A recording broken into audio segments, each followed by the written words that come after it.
Nous débutons maintenant la troisième partie du livre de l'Apocalypse, qui en fait est la plus longue partie puisqu'elle nous est racontée à compter du 4e chapitre, premier verset, et jusqu'à la fin du livre, le 22e chapitre. Comme nous l'avons mentionné précédemment, c'est Jésus lui-même qui a fait la division du livre de l'Apocalypse en 3 parties. Ça, c'est dans le premier chapitre et au verset 19. Lorsqu'il a dit à Jean, « Écris les choses que tu as vues, écris les choses qui sont et les choses qui doivent arriver après elles. » Les choses que tu as vues sont couvertes dans le premier chapitre, alors que Jean a vu le Seigneur Jésus-Christ dans son corps glorifié à titre de souverain sacrificateur.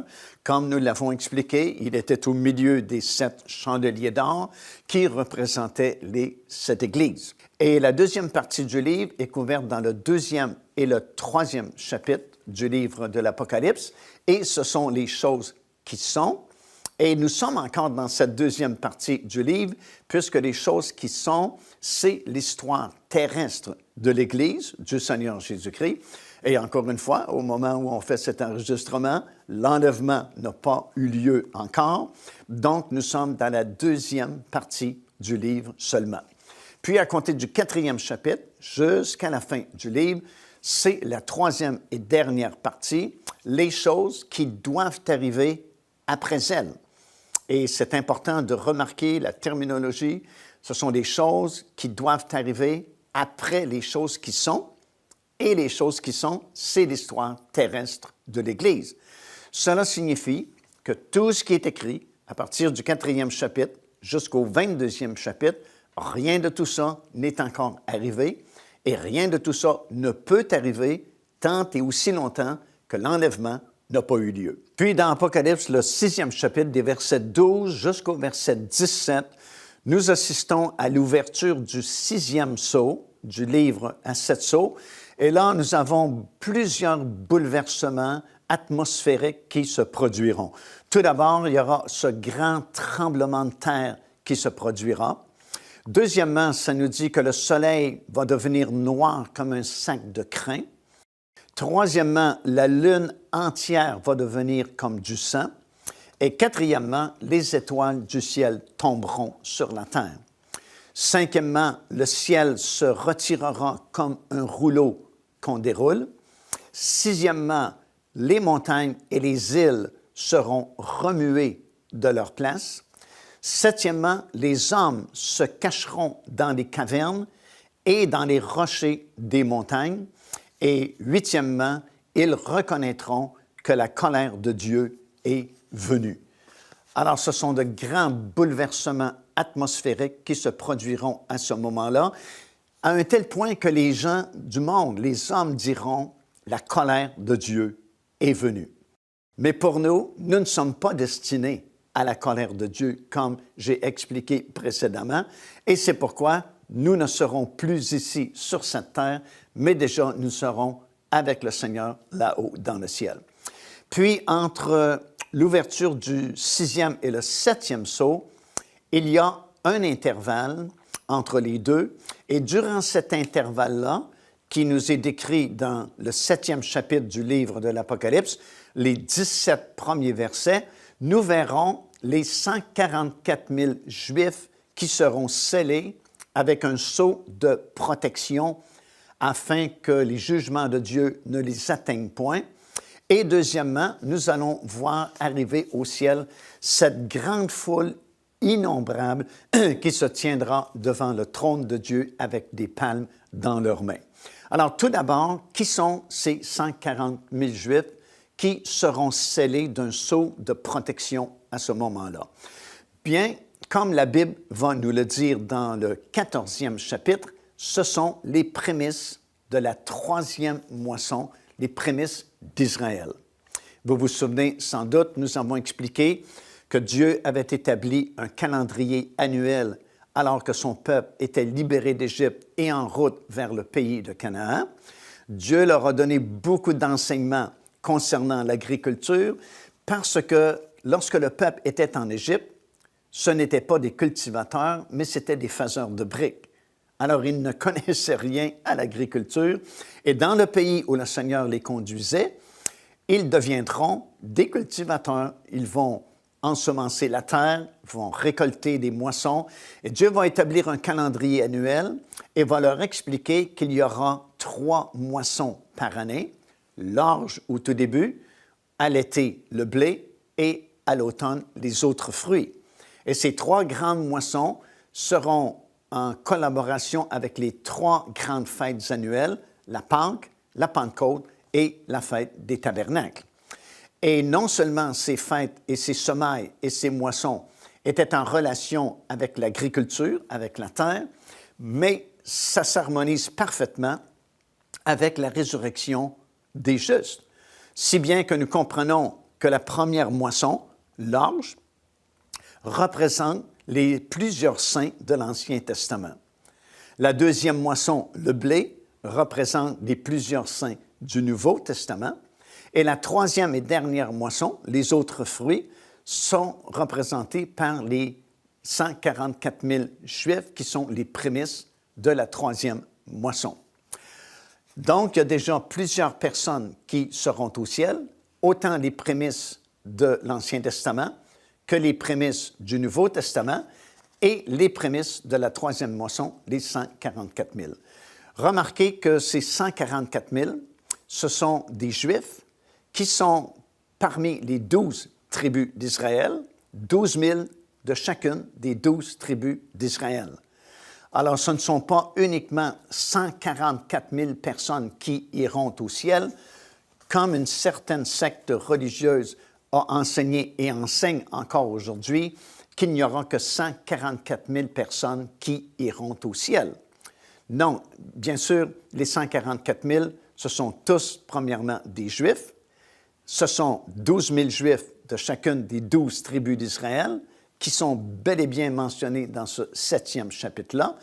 Et bien sûr, par l'enseignement de la parole de Dieu, nous savons qu'il y aura beaucoup plus que 144 000 personnes qui iront au ciel. Premièrement, nous savons par la parole de Dieu, et nous l'avons expliqué déjà, qu'il y a plusieurs saints de l'Ancien Testament qui sont déjà ressuscités et qui sont déjà au ciel. Nous savons que lorsque cette trompette va sonner, plusieurs saints du Nouveau Testament seront transportés au ciel aussi. Nous savons également que les autres saints de l'Ancien Testament qui n'ont pas été ressuscités après la résurrection du Seigneur Jésus-Christ ont eux aussi été transportés au ciel sans avoir leur corps glorieux. Alors, vous avez ici 2 groupes de rachetés de l'Ancien Testament. Un groupe qui possède déjà son corps glorieux parce qu'ils ont été ressuscités après la résurrection du Seigneur Jésus-Christ, tel que mentionné dans Matthieu, le chapitre 27, versets 52 et 53. Mais vous avez un autre groupe, tous les autres saints de l'Ancien Testament, qui ne faisaient pas partie des prémices de l'Ancien Testament. Eux, ils ont été transportés au ciel à partir du paradis qui était dans le séjour des morts avant la venue du Seigneur Jésus-Christ. Parce que nous savons par l'enseignement que Paul va donner aux Éphésiens qu'après la crucifixion, la mort du Seigneur Jésus-Christ sur la croix de Golgotha, son corps a été déposé dans le tombeau, mais la Bible nous enseigne que son esprit est descendu dans le séjour des morts, parce qu'il faut bien comprendre qu'avant la mort et la résurrection du Seigneur Jésus-Christ, personne ne pouvait aller au ciel en mourant, parce que la route n'avait pas été inaugurée. Alors, tous les êtres humains, justes ou injustes, qui mouraient avant la venue du Seigneur Jésus-Christ, descendaient dans le séjour des morts, les justes du côté du paradis, les injustes du côté de l'enfer. Et lorsque Jésus-Christ est descendu en esprit dans le séjour des morts, il a libéré tous ceux qui étaient retenus captifs. Ça, nous lisons ça dans l'épître de Paul aux Éphésiens, dans le 4e chapitre, au verset 7 et au verset 8. Paul nous explique qu'il est descendu dans les régions inférieures de la terre et qu'il a ramené les captifs avec lui. Qui étaient ces captifs? Bien, tous les autres saints de l'Ancien Testament qui attendaient la venue du Seigneur Jésus-Christ, étant dans le paradis, qui était dans le séjour des morts. Souvenez-vous, quand ce voleur a reconnu le Seigneur Jésus-Christ sur la croix de Golgotha, qu'est-ce que Jésus lui a répondu? Il lui a dit, « Aujourd'hui même, tu seras avec moi dans le paradis, non pas au ciel, mais dans le paradis, dans le séjour des morts. » Parce que Christ ne s'en allait pas tout de suite au ciel lorsqu'il a donné sa vie pour nous sur la croix de Golgotha, mais plutôt il descendait dans le séjour des morts, justement pour libérer tous les autres saints qui n'avaient pas été ressuscités ou qui ne seraient pas ressuscités après sa résurrection. Alors, vous avez déjà des millions et des millions de personnes qui seront au ciel, déjà de cette ancienne alliance, en plus de tous les nombreux saints qui seront enlevés au moment de la nouvelle alliance, en plus de cette grande foule que nous avons parlé, qui soudainement se tient devant le trône de Dieu là-haut dans le ciel. Et il y a ces millions de personnes aussi qui accepteront le Seigneur Jésus-Christ vers la fin des 7 années de tribulation, que la Bible appelle la moisson de la terre, qui se tiendront dans la mer de cristal, comme nous le lisons dans le 15e chapitre, qui se trouve devant le trône de Dieu là-haut dans le ciel.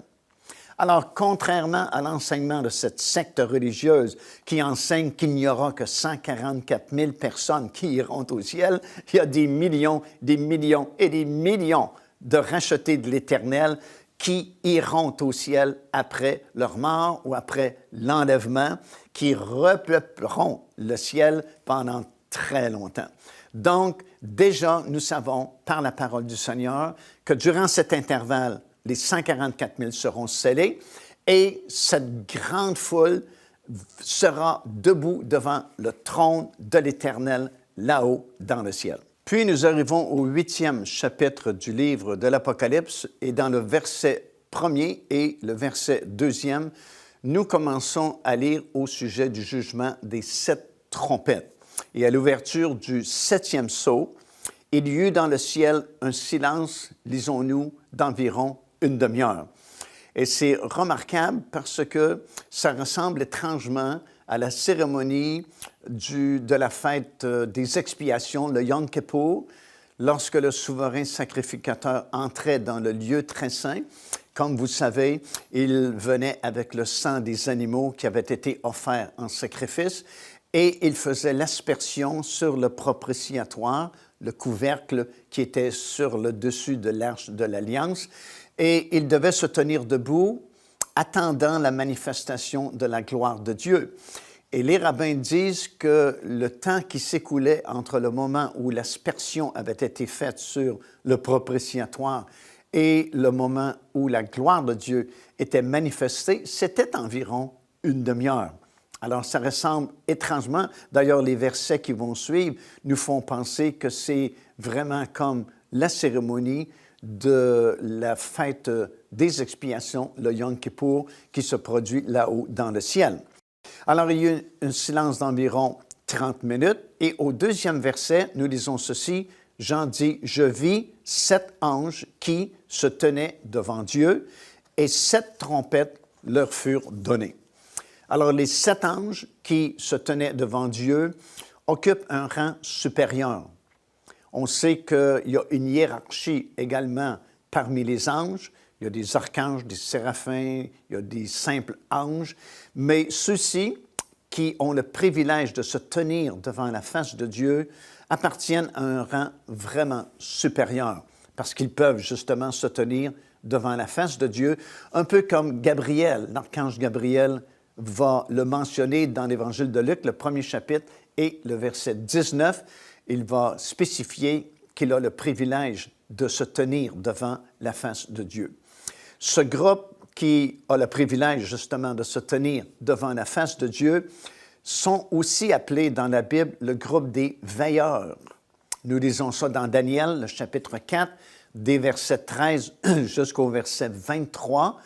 Le mot « veilleur » est mentionné à plusieurs reprises. D'ailleurs, dans le livre d'Enoch, nous apprenons que ces anges qui n'avaient pas gardé leur demeure, mais qui avaient provoqué cette race de géants à l'époque de Noé, faisaient partie de ce groupe-là, particulier, spécial, qu'on appelle les veilleurs. Dans le livre d'Enoch également, nous apprenons que Dieu avait permis à certains anges de ce groupe-là, des veilleurs, de venir sur cette terre afin d'enseigner les hommes avant que Dieu ne puisse choisir son peuple par l'appel d'Abraham et plus tard la révélation de la loi qu'il avait donnée à Moïse pour le peuple. Alors, c'est un groupe vraiment très particulier. C'est 7 anges qui se tiennent devant la face de Dieu, à qui on a remis 7 trompettes. Et voilà, on est dans la deuxième séquence de ces séries de jugements. D'abord, les 7 premiers sceaux. Et maintenant, c'est le début de cette deuxième séquence de jugement, le jugement des 7 trompettes, qui seront suivis d'une troisième séquence, les jugements des 7 dernières coupes, qui finalement se termineront par le retour du Seigneur Jésus-Christ sur la planète. Alors, lorsque le premier ange va sonner de sa trompette, voilà, la Bible dit qu'il y a une grêle, un feu mêlé de sang qui sera jeté sur la terre, et 1/3 de la terre fut brûlé, et 1/3 de toute herbe verte sera brûlée également. Lorsque le deuxième ange sonnera de la deuxième trompette, il y a comme un météorite qui sera jeté sur la terre, et alors 1/3 de la mer va devenir du sang, 1/3 des créatures marines vont mourir, et 1/3 des navires vont périr. Lorsque le troisième ange sonnera de la troisième trompette, il y a comme une grande étoile ardente, comme un flambeau, qui tombera sur le tiers des fleuves et des sources d'eau, et le tiers des eaux seront changées en absinthe, et beaucoup de personnes vont en mourir. Lorsque le quatrième ange va sonner de la quatrième trompette, il y a 1/3 du soleil, 1/3 de la lune et 1/3 des étoiles qui vont perdre le tiers de leur clarté. Et dans le verset 13 du 8e chapitre, il y a un arrêt entre l'exécution de la quatrième et de la cinquième trompette, et c'est comme un avertissement qui est lancé, et à 3 reprises, le mot « malheur » est répété, « malheur, malheur, malheur aux habitants de la terre », à cause du son de la 5e, de la 6e et de la 7e trompette, qui, en fait, comme j'ai mentionné précédemment, sont 3 malheurs spéciaux. On sait qu'on est dans les séquences de jugement et que la colère de Dieu est manifestée envers ce monde qui a rejeté le seul sauveur possible, le Seigneur Jésus-Christ.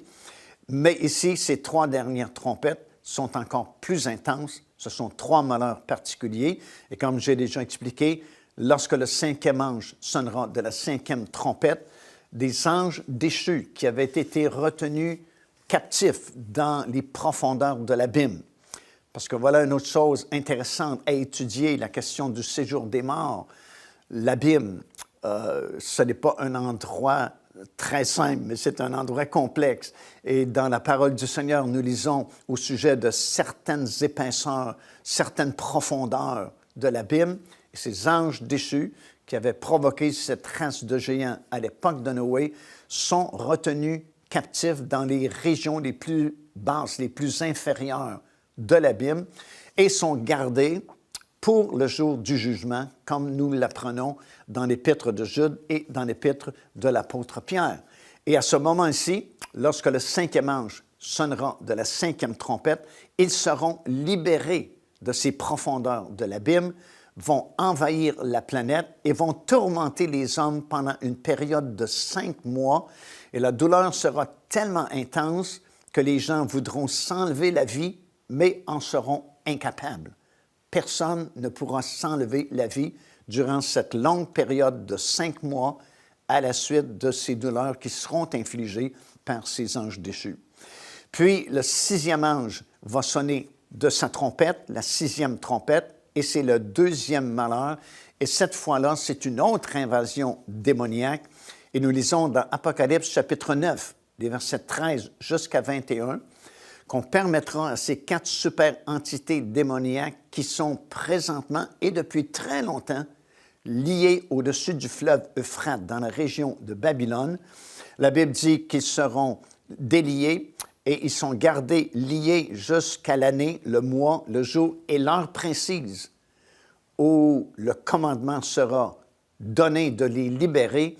Et eux, lorsqu'ils seront libérés ou déliés, pourront permettre à une armée de 200 millions de cavaliers démoniaques d'envahir la planète, en plus des anges déchus qui seront déjà là depuis le son de la 5e trompette. Donc, le monde entier sera rempli d'anges déchus, d'esprits démoniaques et de centaines de millions de ces êtres de ténèbres. Donc, la lumière spirituelle sera très faible à ce moment-là sur la planète. Puis, finalement, il y aura cette 7e et dernière trompette, mais pour le moment, sachons qu'à cette période des tribulations, et on est à peu près au milieu des 7 années de tribulation, ce sera des ténèbres très intenses sur la planète. Parce que d'une part, les véritables croyants ont été enlevés, et la Bible dit bien que nous sommes la lumière du monde et le sel de la terre. En plus de ça, vous avez cette invention des anges déchus qui avaient provoqué la race de géants à l'époque de Noé. En plus de ces 200 millions de cavaliers qui vont envahir la planète à ce moment-là. Donc, ce sont des ténèbres spirituelles très intenses. C'est une grande noirceur spirituelle. Et c'est pourquoi nous sommes encouragés à vraiment rester fidèles au Seigneur afin de participer à cet enlèvement-là et de partir dès le premier son de cette trompette de Dieu, comme l'apôtre Paul mentionne dans son épître aux Thessaloniciens, à être changé dans un sein et un clin d'œil et monter dans les airs vraiment à la rencontre du Seigneur. Puis tout de suite après le son de cette 6e trompette, à nouveau, nous avons un intervalle durant lequel on va demander à Jean de prophétiser et on va demander à Jean de mesurer le temple à Jérusalem et aussi ce sera le début du ministère des 2 témoins spéciaux que Dieu enverra pour les 3 dernières années et demie de cette période, de cette année de tribulation. Alors, tout d'abord, on va demander à Jean de prophétiser. On va lui donner ce petit livre qui est mentionné dans ce 10e chapitre, qui semble doux à avaler, mais qui est comme amer dans ses entrailles. C'est sans doute le même livre dont il était question dans le 5e chapitre du livre de l'Apocalypse, le fameux livre à 7 sceaux, qui maintenant est ouvert et contient les détails à savoir comment Dieu va juger ce monde et comment il va finalement établir son royaume sur la terre. Puis on va demander à Jean d'aller mesurer le temple à Jérusalem. Et ça, c'est vraiment très intéressant parce que nous savons que la révélation de l'Apocalypse a été donnée à Jean dans les années environ 95 ou 96 de notre ère, tandis que le dernier temple a été détruit en l'an 70. Donc, lorsqu'on va demander à Jean d'aller mesurer le temple, ça fait déjà environ 25 ou 26 ans qu'il n'y a plus de temple sur l'esplanade du temple à Jérusalem. Donc, il est évident qu'on parle d'un futur temple, on parle d'un 3e temple qui sera construit bientôt sur l'esplanade du temple et qui existera durant la période des 7 années de tribulation. Et ça, nous le savons par la parole de Dieu, parce que tout d'abord, Daniel, dans l'Ancien Testament, en a parlé, dans Daniel chapitre 9 et le verset 27, parlant de l'Antéchrist qui se pointera dans les derniers jours, Daniel a prédit qu'il fera cesser le sacrifice au temple. Alors, bien sûr, il faut qu'un temple existe à la fin des temps, lorsque l'Antéchrist sera en pouvoir, pour qu'il y ait des sacrifices qui soient présentés et pour que l'Antéchrist mette fin aux sacrifices qui seront présentés dans ce temple-là. Jésus lui-même a confirmé les paroles de Daniel dans Matthieu chapitre 24 et le verset 15. Encore une fois, Jésus parle des derniers jours, il parle de l'Antéchrist et il parle de l'abomination de la désolation qui sera établi dans le lieu saint. Alors, pour qu'il y ait un lieu saint qui existe, il faut qu'il y ait un temple dans les derniers jours. L'apôtre Paul également en a parlé dans 2 Timothée, le 2e chapitre et le verset 4, alors que Paul parlait au sujet de l'Antéchrist, l'homme du péché, comme il l'a appelé, il dit bien qu'il va s'asseoir dans le temple, se proclamant lui-même Dieu. Alors, pour s'asseoir dans le temple, il faut qu'il y ait un prochain temple, parce qu'actuellement, il n'y a pas de temple, bien sûr, à Jérusalem. Et finalement, ici, dans Apocalypse, chapitre 11 et le verset 1 et le verset 2, on demande justement à Jean d'aller mesurer le temple qui existera durant la période des 7 années de tribulation. En fait, depuis qu'Israël est revenu et s'est établi dans son pays en 1948, depuis que la vieille ville de Jérusalem a été libérée du joug des nations en 1967, jusqu'à notre époque, dans les années 2000, il y a vraiment une ferveur nouvelle pour la construction d'un prochain temple sur l'esplanade du temple à Jérusalem. En réalité, il y a plusieurs organisations qui ont comme mission, se sont données comme mission de tout préparer afin de pouvoir construire un tel édifice, le meubler de A à Z, afin de pouvoir recommencer les sacrifices comme on le faisait dans l'Ancien Testament. L'organisation sans doute la plus connue, c'est l'Institut du Temple, qui a été fondé par Israël Ariel en 1988. Et j'ai eu l'opportunité de visiter l'Institut du Temple très peu de temps après sa fondation. Et c'était vraiment remarquable parce que déjà à l'époque, bien sûr, il n'y avait pas grand-chose de fabriqué parce que c'était le tout début, mais déjà, on ressentait tout le zèle, toute l'ardeur que ces gens-là mettaient pour vraiment fabriquer tous les ustensiles, les vases et même les vêtements sacerdotaux en vue de la construction d'un futur temple et bien sûr, afin de pouvoir meubler ce temple-là. Et à l'époque, on vous montrait à l'intérieur du bâtiment dans lequel ils avaient commencé à fabriquer ces choses, le type d'escargot qui laissait sortir une espèce de teinture bleue lorsqu'il était broyé. Et jusqu'à ce moment-là, on cherchait pour trouver la véritable couleur bleue qu'on plaçait sur les robes des sacrificateurs, comme c'était fait dans l'Ancien Testament, sans succès. Mais soudainement, à cette époque-là, vers les années 1988 à 1990, des bandes d'escargots se sont échouées sur les plages à la hauteur de Tel Aviv et en se broyant contre les roches, ils ont laissé sortir cette teinture bleue qui était exactement la teinture bleue qu'ils recherchaient.